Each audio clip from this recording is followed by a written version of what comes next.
Every city in the country, every city in the world probably, has a pizza place. It's usually pretty good, it's usually pretty cheap, but there's something about making your own at home that just really drives the point home. Do you know anyone that doesn't like pizza?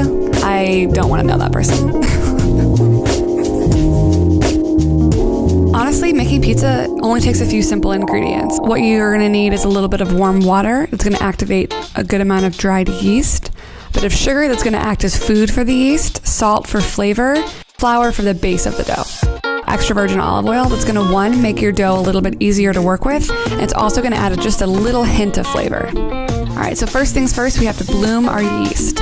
So in warm water, and by warm I just mean like when you put your finger in, it shouldn't feel like anything. It's not cold or hot. So you're gonna give it a stir, make sure everything's well hydrated, and then you're gonna see that your yeast is gonna start to produce a little bit of bubbles, and just means that it's kind of alive.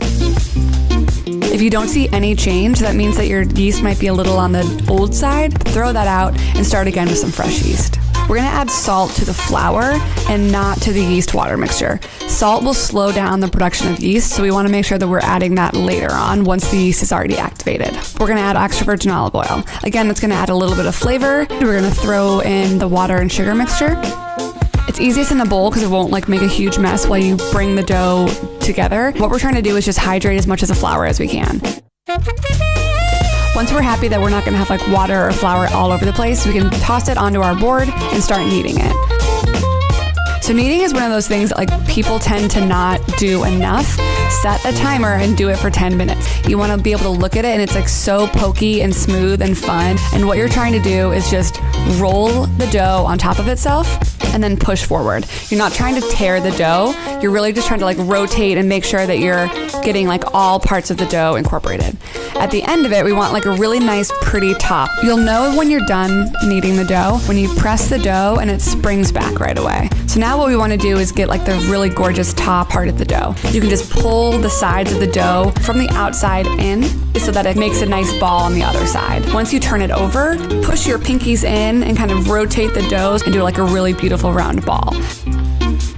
All right, cool, so ready to rise. And we're gonna go into a big bowl, put a little bit of oil in there so that the dough doesn't stick. And then you're gonna cover the dough itself in oil as well. This is gonna rise significantly and we don't want to stick to the cling film.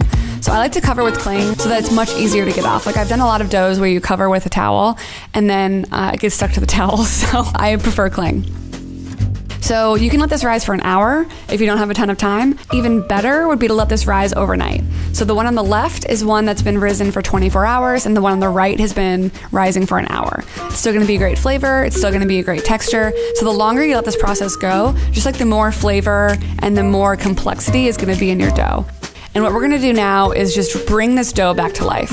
So a lot of work has happened with all this yeast and it's been a little bit uneven in the way that it's grown. And that's just like a totally normal process. So we're gonna turn it out and we're gonna knead it again for another minute or two. Nothing different about this process. Again, we're just evening out the bubbles that are inside the dough. We're gonna do that shaping thing again. So use your pinkies, if you will, to kind of push and make it into a cute ball. And if you're using store-bought pizza dough, you want to do this as well. So knead it for a minute or two and leave it out at room temperature while you're doing all of your other pizza prep. And then we're gonna cut it. So as you can see, now that we've cut into this, you can look at that cool I just love that, it's so cool. Okay, sorry, back to what we're talking about. So you can see like just how much gluten development, just how much fermentation and growth and all the yeastiness, sciencey stuff is going on, how alive our dough is. Like that's an awesome process to see. So this is a huge amount of dough. It should make about 4 good-sized pizzas. You can give one to each person at your party, each person in your family. You can shape them, you can freeze half of them or freeze 3 of them so you have some for later. It's really up to you. Add a little bit more flour, cover it with a towel and let it rise for 1 more hour. One thing that you want to recreate from a pizzeria in your own home kitchen is getting your oven as hot as it possibly can. One thing that's going to help that is having something in the oven already preheating that's going to give you really good bottom heat. So you could do a baking sheet turned upside down. You could do a cast iron, which is really great at holding heat. And then third option, if you are going to be making like a lot of bread or pizzas at home, is to get a pizza stone. And that really holds a lot of heat as well. And it's like a nice open surface. So let's talk sauce. There's a lot of different options out there and people like never really know which ones to get. So there's puree, and that's gonna be like the finest of all of the tomatoes. Then there's gonna be crushed. That might have a little bit of chunk left in it. Diced is gonna be diced. So it's just cut up already, it's in its sauce, it's in its water. and then there's whole tomatoes. And so those are the most intact, and those are the ones that I recommend. You can crush them with your hands, or as we're gonna do here, we're just gonna use an immersion blender.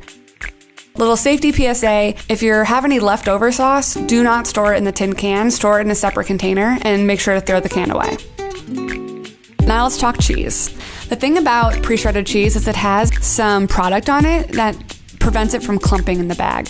It just kind of doesn't allow things to melt as easily. If you shred the cheese yourself, it's gonna be much softer. It's gonna be a better flavor in the end. So if you have the option, we do recommend that you shred the cheese yourself.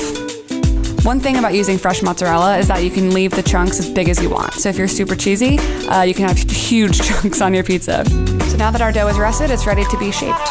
There's a lot of different ways that you can get your dough out to a good shape. What I like to do is kind of do like a finger poke, if you will, all over the dough. One, because it's so fun, but also if you can see these kind of bubbles that are developing, I'm allowing those to stay in the dough, and then those are gonna help give you those awesome pizza bubbles. You can stretch the dough with your hands, just kind of being really careful.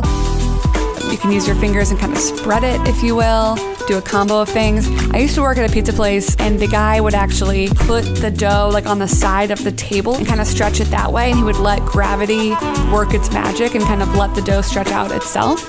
It was kind of fun. I thought it was like a cool technique. He was able to do it much quicker and smoother than I'm able to do. And then the classic way that everyone wants to know how to learn is the like tossing of the dough technique. So you kind of want to create a spinning motion with your knuckles as you're throwing it in the air. So on your knuckles, rotate and toss, catch.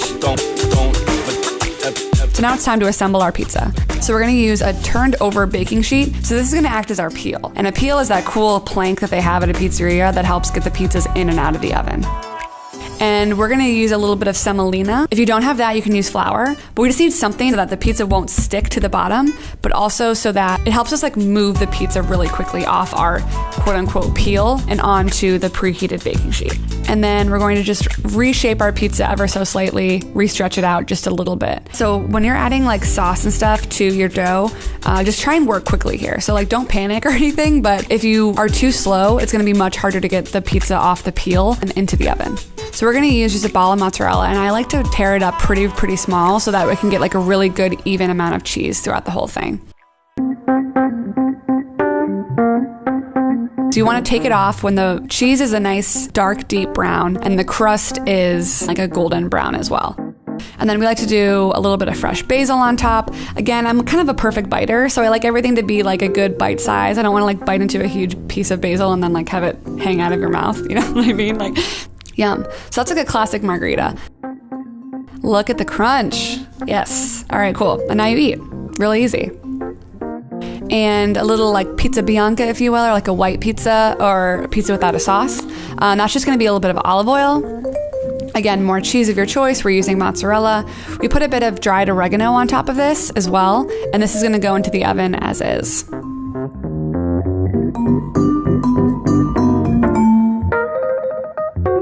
Yeah, this is like a super easy one. At the end of the cooking process, we actually added some fresh ricotta, which is like a really nice, fresh, cool bite. This is like a great summertime option, I feel like. And then even on top of that, a little bit of fresh pesto that we had. So this is like a really gorgeous, light, fresh pizza. It looks like luxurious, right? There's something about it. It's just very like, I don't know, it's like kid-friendly, but it's also like bougie-friendly.